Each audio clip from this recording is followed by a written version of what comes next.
طيب في تليفون معانا اوكي لحضرتك. الو.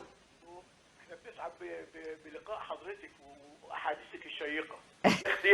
اختياراتك للموضوعات شيقه. انا ابلغ من السن 72 سنه. سؤالي، هل الكورونا اللي احنا عايشين فيها لها تاثير على المخ؟ يعني لو دخل في الدم ودخل على المخ ياثر فيه؟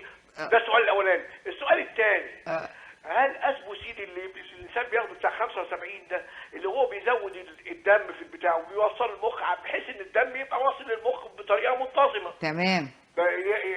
ايه ده؟ لو اتعطل دوت مع حكم السن. شكرا جزيلا.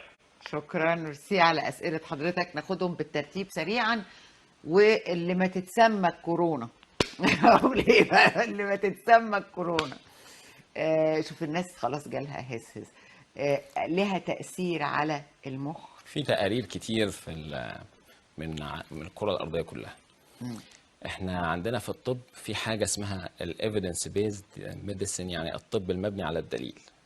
كلامنا في الكورونا كله في مرض كوفيد 19 مش مبني على الدليل، لان هو لسه يعني احنا اللي ينظر لكلام الدكاتره ومنظمه الصحه العالميه والكلام ده كله مع الكورونا يفهم هو الطب بينشأ ازاي. تمام. هو ما هو الا محاولات واكتشاف وتراجعات، يعني نقول الكلمه ونرجع فيها، بس ممكن نرجع فيها بعد 5 سنين. في الكورونا عمالين ايه؟ رايحين جايين كل 3 ايام. هو ده الطب بينشأ كده. لكن فهو احنا بنتعرف على هو الطب نشأ ازاي. في تقارير بقى من الدنيا كلها ان في حالات فعلا تأثر المخ فيها وثبت اصابتها بالكورونا. هل هو المريض ده كان جاي عنده جلطة؟ ولان احنا اي عيان بيخش المستشفى بنعمل له مسح سكريننج عشان نطمن هو عنده كوفيد ولا لا، علشان ما نحجزوش مع الناس اللي مش عيانين فنلاقي عنده كوفيد. هل الجلطة جت من الكوفيد ولا هو عنده كوفيد زي ما ناس كتيرة ماشية في الشارع ما عندهاش حاجة؟ ده كلام ما نعرفوش.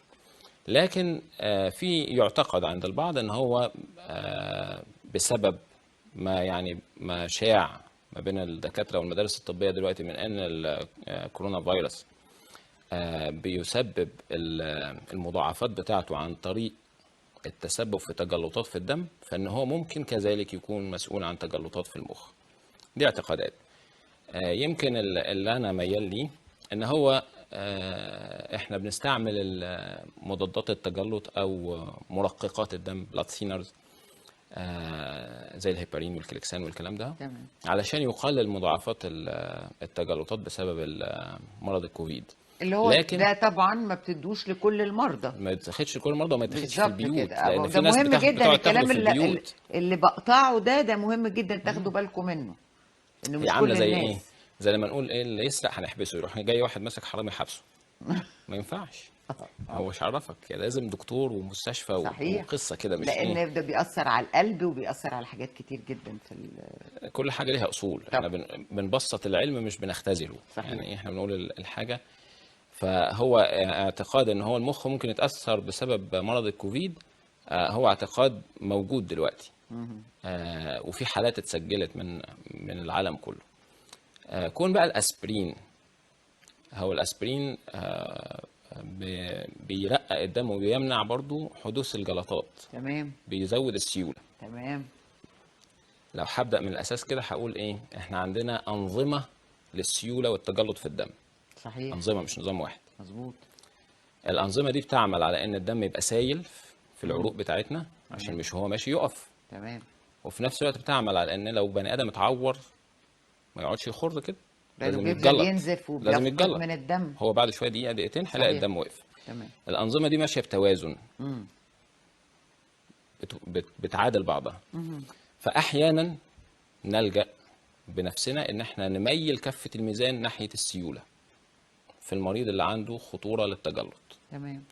منه اللي عنده تصلب الشرايين. عشان كده ما فيش حاجه اسمها ان اي حد يعدي ال 40 ياخد اسبرين، ما فيش حاجه اسمها كده. هو لو عنده خطوره للتجلط بالظبط تحاليله وعلى بالزبط. حسب. فاذا عنده خطوره للتجلط احنا بنلجا ان احنا نميل كفه الميزان بتاع نظام التجلط والسيوله ناحيه السيوله. تمام. وده ليه عيب ان هو كده بقى عرضه اكتر للنزيف. لكن لما بيستقر في عقيده الطبيب وبنظرته وبتشخيصه وهكذا ان المريض ده هيستفيد اكتر، يعني خطوره النزيف عنده اقل كتير من خطوره الجلطه، فبالتالي بنميل الكفه ناحيه ناحية السيوله.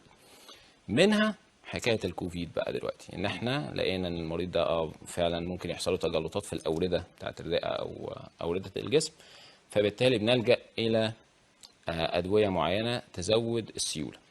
الاسبرين بيشتغل على نظام للتجلط مختلف عن النظام اللي احنا بنستعمله ليه في الكوفيد، تجلط في بتاع الكوفيد؟ الكوفيد. تمام. ولذلك احنا كتير بيجي لنا في العياده ان الناس يقول ايه، انا قلت قبل ما اجي لك يا دكتور اظبط اعمل دواء نفسي سيوله، تمام. اعمل تحليل سيوله. اه تحليل سيوله انهي نظام منهم؟ ما انا عندي كذا نظام في الجسم للسيوله، حضرتك اشمعنى اخترت النظام ده تحلله؟